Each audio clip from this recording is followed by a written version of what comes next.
Role-playing games have come a long way since Dungeons & Dragons. Art thou feeling it now, Mr. Krabs? But we're not talking about Dungeons & Dragons today, nerds. We're actually going to do that on a different day. This video is about an RPG series that defined a generation, one that universally embodies all the best traits the genre has to offer. This is not the right footage. What is going on? No. Stop this. Is that Fallout 76? My face is tired. No. Not you. No! Okay, let's reset. I love RPGs. Always have. And as I've gotten older, I've noticed a shift in the gaming industry to the dark side. Because it turns out that's where the money is. To be clear, this isn't a video about how RPGs have gotten worse necessarily, or about how EA is the devil. They are.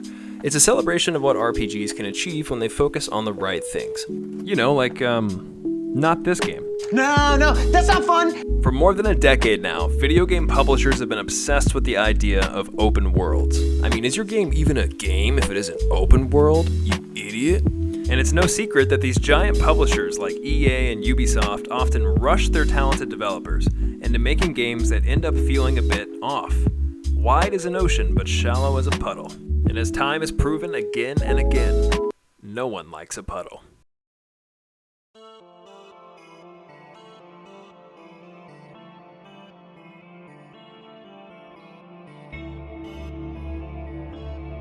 A long time ago, in a mysterious faraway wintry world known as Canada, an ambitious trilogy was being made by passionate developers working against the clock to meet the deadlines of their greedy overlords. And with their backs against the wall, the deck stacked against them, and some other third metaphor, they did it. They created a series that remains to this day unforgettable, iconic, legendary.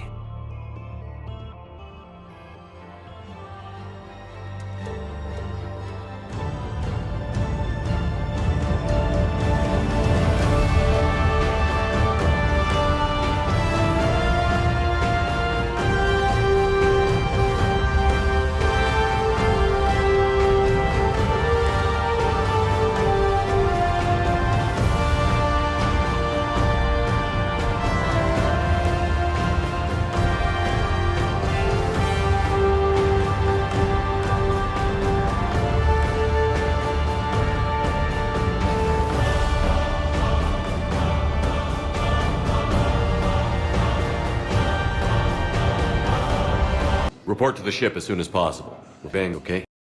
Here's something to consider. Video games are hard to make. It's a damn miracle that they even exist in the first place, and role-playing games must be even more difficult. When you consider all the different components that go into a good RPG, that shit is insane. Now, I'm no scientist or developer, but making a series as ambitious as Mass Effect on the 22-month deadline that EA put BioWare under, that shit is impressive. Now, the reason why I brought up open world games is to draw a comparison. When you look at newer BioWare games like Dragon Age Inquisition or God forbid Andromeda, hell, even Ubisoft's newer RPG Assassin's Creed games, it's hard to feel any sort of connection to the game's side quests or the world. You'll notice that in Mass Effect, handcrafted linear levels and hub worlds like Omega and the Citadel can still lead to the feeling of being in a massive world. Sometimes even more so than a traditional open world game.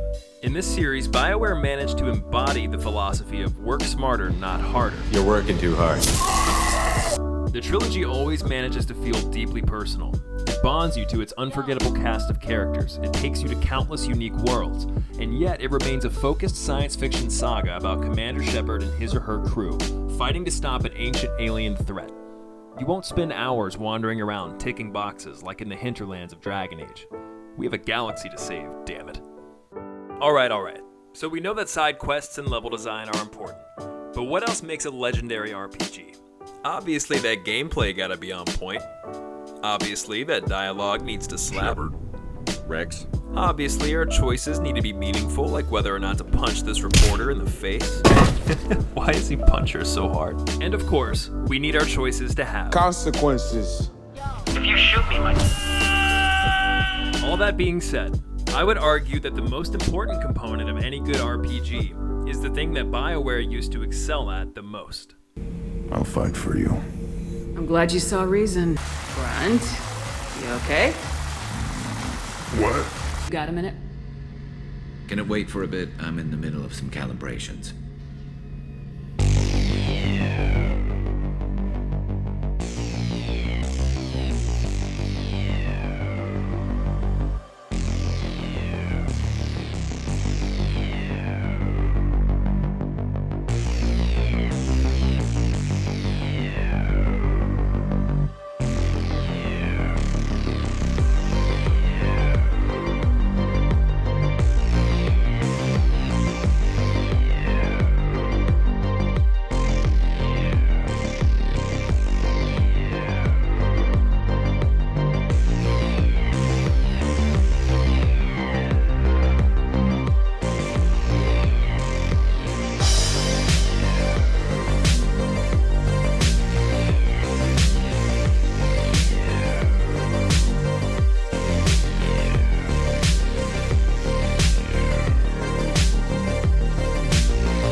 why I love hanging out with you guys.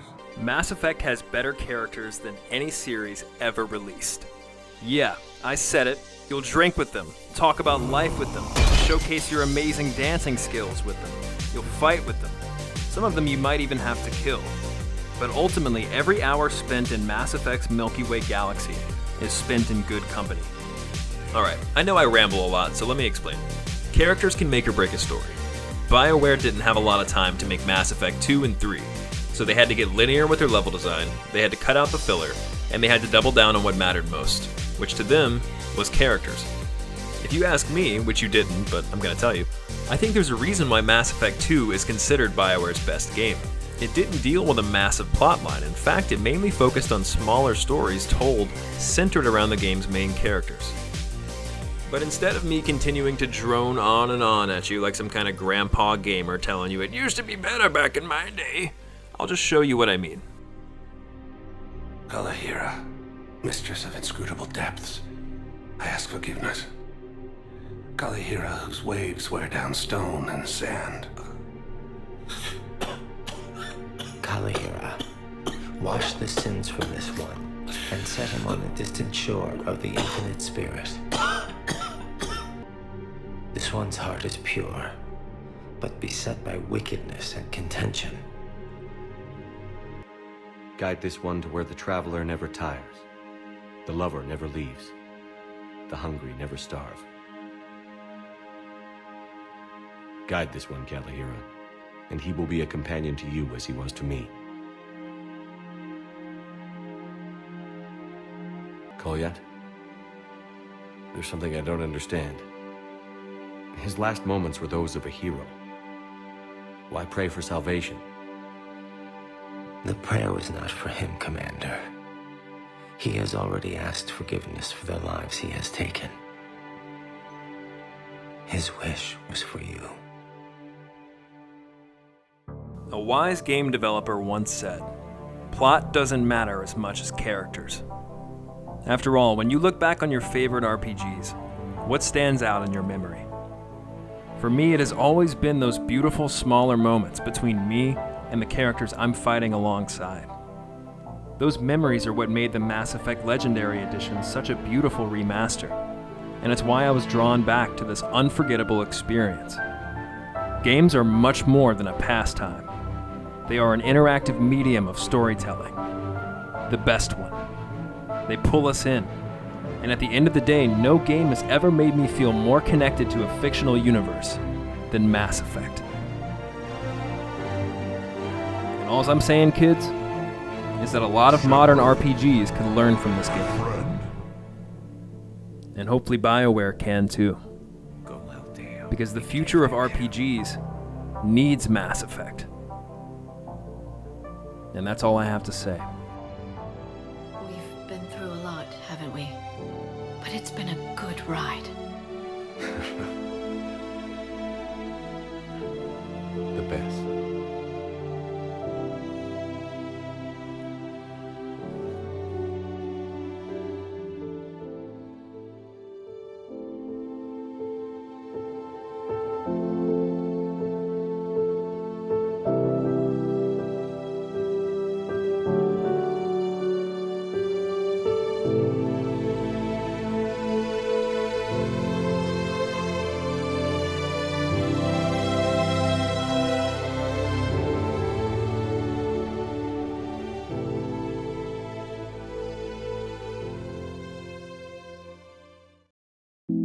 Hello, you beautiful nerds, and thank you for watching my first video. I appreciate you. My name's Dak. This is my robot Vector, who does nothing, honestly. I don't know why I'm even introducing you, but he's there. And thank you for watching again. Subscribe if you want to see more content like this. I plan on doing a ton more. If you have any suggestions, like TV shows, movies, video games, Taco Bell menu items, I am your guy. So stay nerdy, and I will see you very soon. Thanks again.